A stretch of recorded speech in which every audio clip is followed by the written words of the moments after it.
So this is the start of our little project. I bought this sled with a spare chassis and parted out what was good on the spare chassis. And this one I purchased knowing that it had low compression in one hole. I believe it's the left side cylinder, has about 80 pounds of compression. The right hand one is like 120.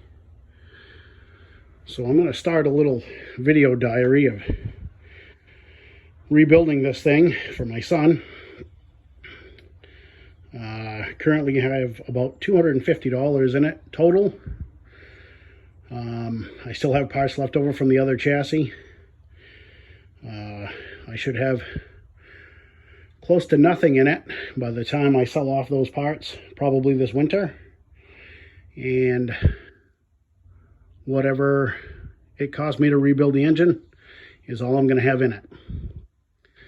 So today is day one.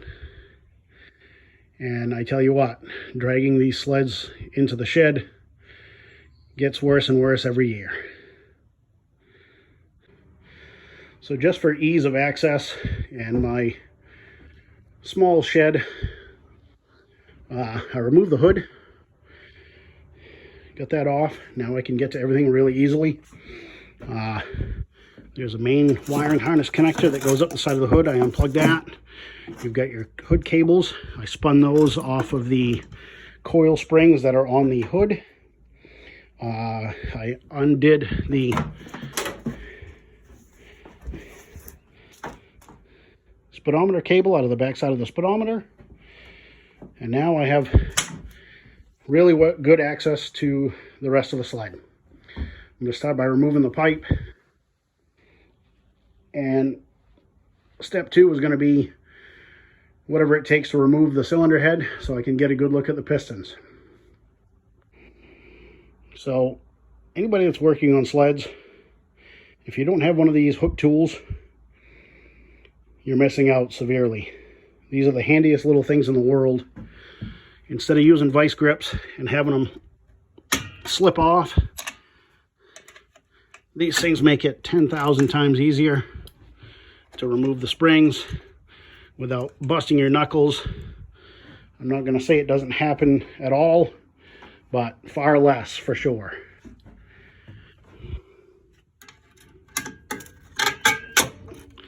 Now, one of the first things that I noticed on this sled after I picked it up is that there was no donut in the silencer,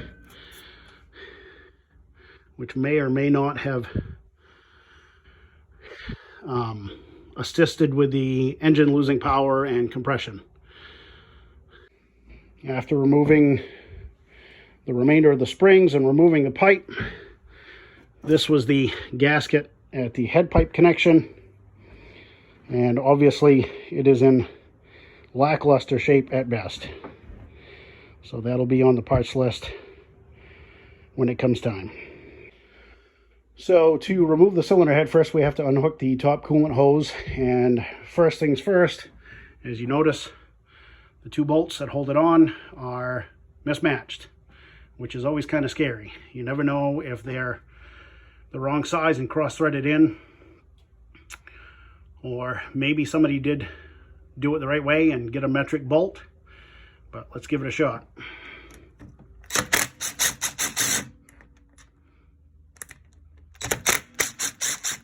Well, it spun out pretty easy. That's good. And of course you're going to lose your coolant. If I was smart and I had a small shop vac, once you take this off, you put the shop vac in that little hole right there and suck all the coolant right out of the engine. It works great. I just haven't bought one yet. We'll unhook the temperature sender here. If it wants to come unplugged, someone has zip tied it to the side of the sensor, but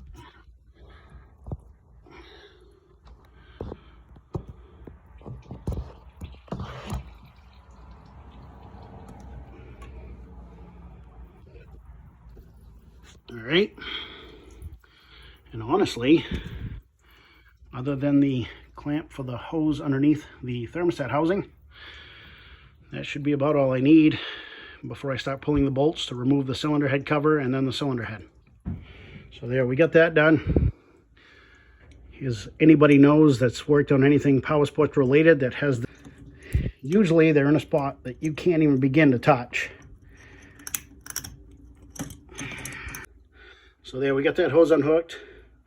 As anybody that has ever worked on anything power sports related that has this style of hose clamp, they are certainly one of Satan's worst inventions. This one is not in a bad spot. Typically they are. Typically you cannot get to them, and they are a massive pain to remove. You just squeeze them and break the hose loose from the nipple that's on the bottom of the cylinder head and slide your hose off. Again, you're going to lose a bunch of coolant. So all of these exhaust manifold bolts I broke loose. I just used a folding Allen key set. As anybody knows that works on sleds, sometimes they can be extremely tight, sometimes they can be impossible to get to. These ones actually all broke loose fairly easy. I won't bore you with finishing taking them out, but they can be fun sometimes. So there, the head pipe's removed. Thank heavens for 1/4-inch swivels. It's quite handy when you have the right tools.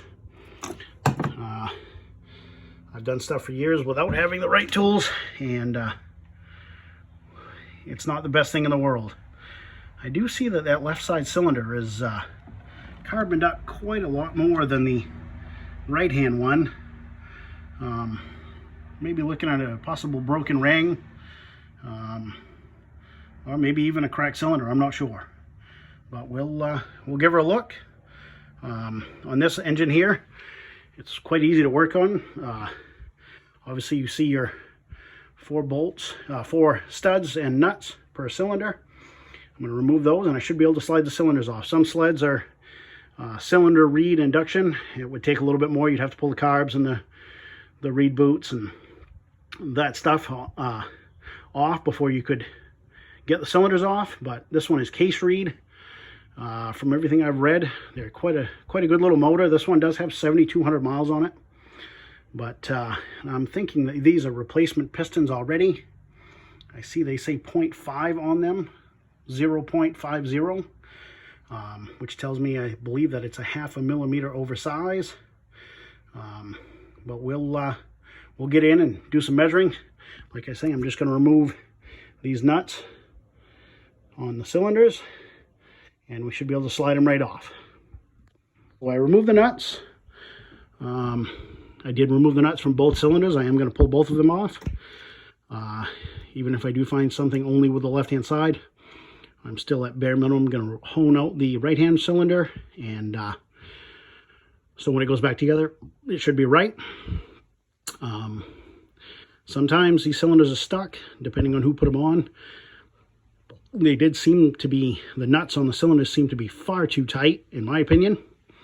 I don't know if anybody actually torqued them when they put them on, but we'll give it a shot. We'll see just right away if they want to pull off.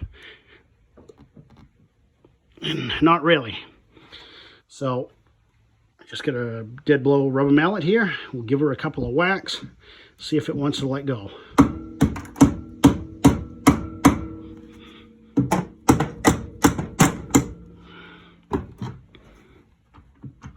And that definitely did free it up.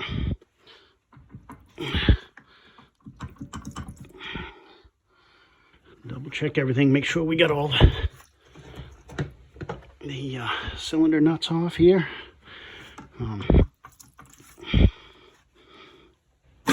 Oh, there we go.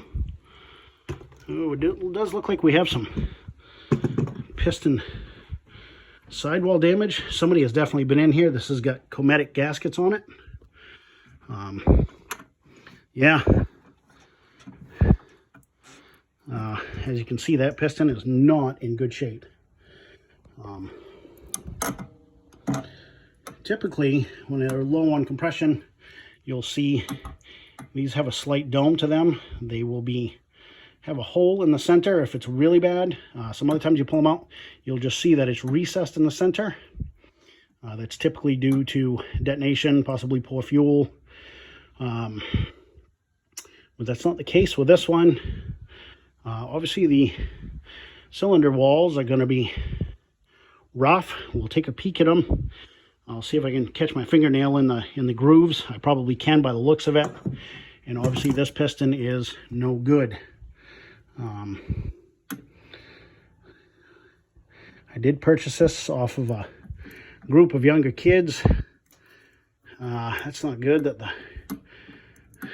rings are pretty tight in the grooves and they still are slipping past the alignment pins. But either way, I'm going to take a peek at these things here a little bit and I'll get back with you guys. So upon closer inspection, it's kind of a weird surface, honestly. There's no hard grooves per se, but all those lines that you see almost feel like they are raised up. They're almost like bumps.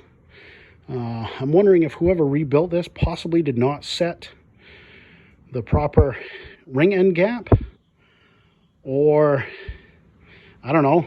It's possible that they didn't bore the cylinder to the correct dimension for that piston. I've been told that these are iron bore cylinders, so hopefully I can just get these bored another size up and slide some new pistons in it. It still ran when I went to pick it up. It ran. It would run decent for a little bit, and then it would start to bog pretty hard. It took a little bit to get it on the trailer, but we're going to do some measuring and see if somebody possibly either didn't set it up correctly or if we maybe have a lack of oil going to the cylinder. So I continued on a little bit with this. I figured it'd be a good idea. I'm going to go through the carburetors.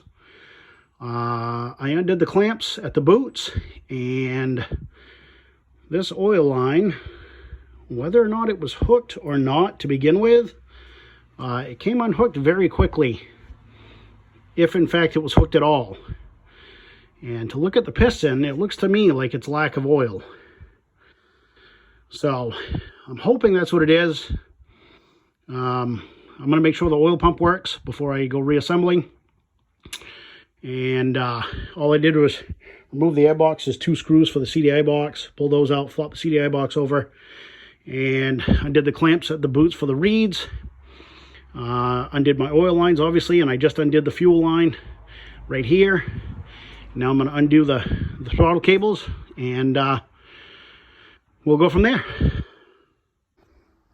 So anybody that's ever messed with a 2-stroke knows that you have to be careful when removing the wrist pin clips, which, as you can see right there, there's a little slot. I decided to pull that one out, but I figured I better tape it. You put some rags down in the base, so if that clip does go flying, it doesn't end up underneath the crankshaft. But I'm going to take a small flat blade screwdriver and give it a shot, see if it wants to pop right away. We'll see if I can get my phone set up here. Sorry if my videography sucks. Doing this all with my phone, obviously.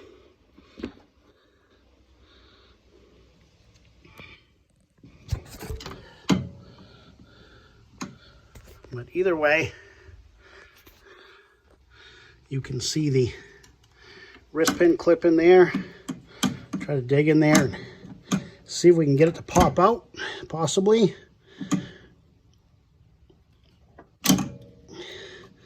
There, it's settled back in the...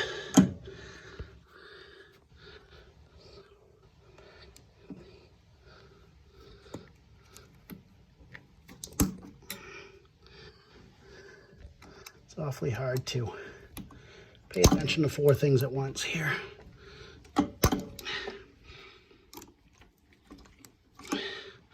There are special tools to remove these sometimes, but this is the old tried and true fuck it method. Well, I'm gonna stop videoing and see if I can pop that out. So there, after a little finagling, I was able to remove the clips on both, on the passenger side, let's say. Now, we're going to see if this wrist pin is going to want to slide out here, or if it's going to take a few love taps. How about this one? Yeah, it's probably going to take a little bit of persuasion. Proper size socket with an extension on it and a rubber mallet. And always try to slide the piston opposite the direction that you're pounding in, so you don't accidentally do any damage to the connecting rod. If you just push this all the way over and just started pounding on it, you're putting a lot of stress on the connecting rod and may possibly bend it. So slide it all the way opposite of where you're pounding and try to push the wrist pin out the side that you removed the clip on. So here we are. The pistons are off, reeds are out, carburetors are off. I'm going to go through the carburetors really well. Cylinder head looks in really good shape.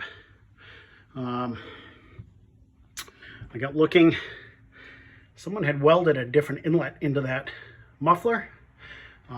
The parts chassis actually came with a muffler, and it has the appropriate dished inlet. So I may just clean this up and use this one. The mating bushing was missing out of that also. Which, if this exhaust is not sealed, it can cause some pretty serious issues. So, I think we're going to tidy up all the little loose ends on this sled. I'm starting to believe that that oil line was not connected. And obviously, if something's not getting oil, it doesn't last very long. So with it partially torn down, I'm going to spray it down with some Simple Green. And I'll probably pull the belt and the secondary clutch off at least before I start rinsing it down. And get a lot of that crap out from underneath it. And obviously I'm going to go through the clutches. And the primary clutch actually feels pretty tight. I haven't obviously taken it off and gotten into it yet, but it seems to be in decent shape. Like I say, the crankshaft rolls over really nice. The rods don't have a ton of play. I mean, that's normal side to side. Same thing here. I think I may have gotten lucky, and we'll bore the cylinders, put new pistons in it, redo the clutches, change all the fluids, and hopefully she's a bear. My boy is 10, very soon to be 11. I think he'll be quite happy when he sees this all rebuilt. It's a pretty good step up from his Indy Light.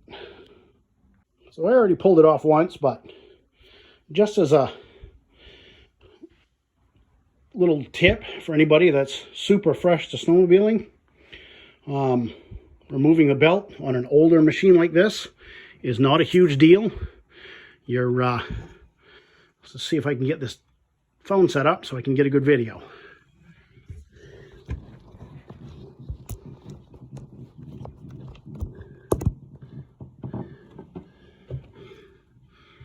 You can take and push towards the back or towards the inside of the sled and roll the clutch clockwise and grab the belt, push it down off. Sometimes you got to do a little finagling. You remove it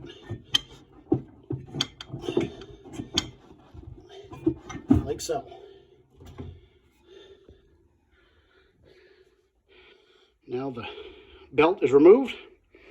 I'm going to remove that center bolt right there. It's a 1/2-inch bolt. Shouldn't have much tension on it. If you have an emergency brake on your sled, just set the emergency brake. That keeps that shaft that you see right there, keeps it from turning, keeps the sled from rolling forward. We'll grab a 1/2-inch wrench here, if I can find it in amongst my mess.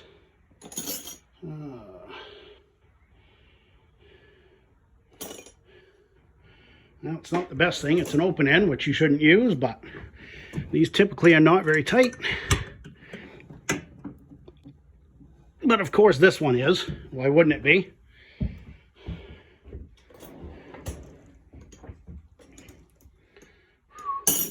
There we go, that's a little better.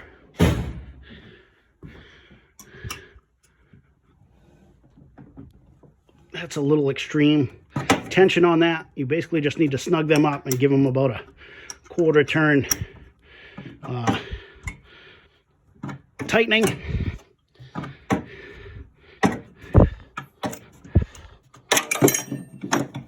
That usually happens too. What will happen sometimes on these secondary clutches on a Polaris, now you'll see there's a bunch of washers on there.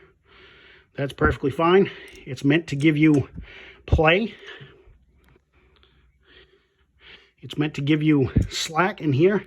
So even with this bolt installed, you should be able to grab that clutch and slide it in and out maybe 1/8 of an inch. That play is perfectly normal. So once that bolt is removed, you slide the clutch off. And when you lay it down, you'll see that there's a key inside that shaft. And it corresponds with the slot in the jack shaft. So when you slide that clutch on there, it is keyed to this shaft, and that's what keeps it from spinning on the shaft. Oh no, first wipeout. Nope. So I brought it outside, washed everything off with Simple Green, tipped it up. I'm in the process of getting all the water out of it, any coolant that ended up in the base of the engine. I ended up with a pretty nice skid plate off of the other chassis.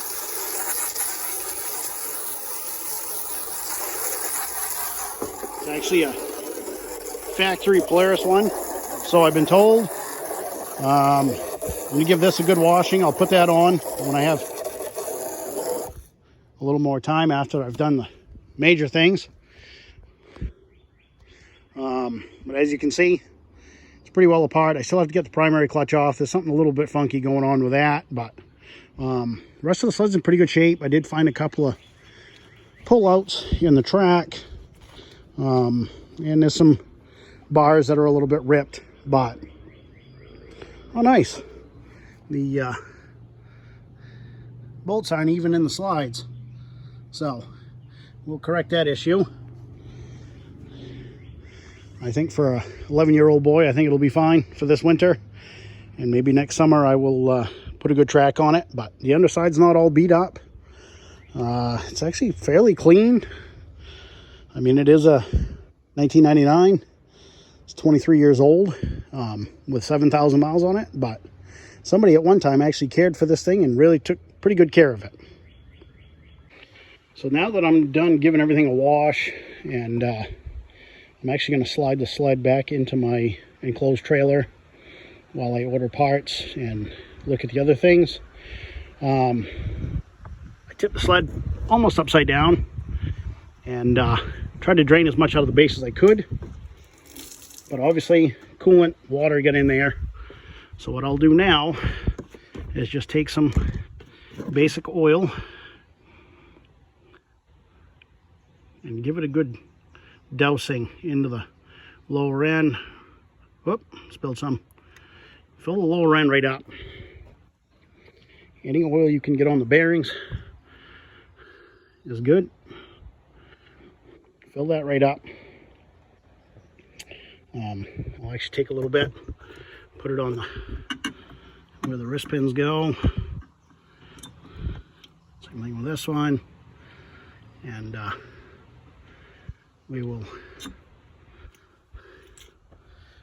let it sit now. I have a friend that can do the machine work. I'll have that cylinder fixed, order some pistons, any other little odds and ends that I need. Cleaned up pretty well. Like I say, the crank feels really good. I wouldn't be a bit surprised if that had been replaced at some point also. So yeah, I think that's it for today's work. The rear suspension is going to need to be gone over at some point. I may end up pulling this secondary clutch apart today, see how good or bad that is. And but for right now, we'll slide her back on the trailer and put her to bed.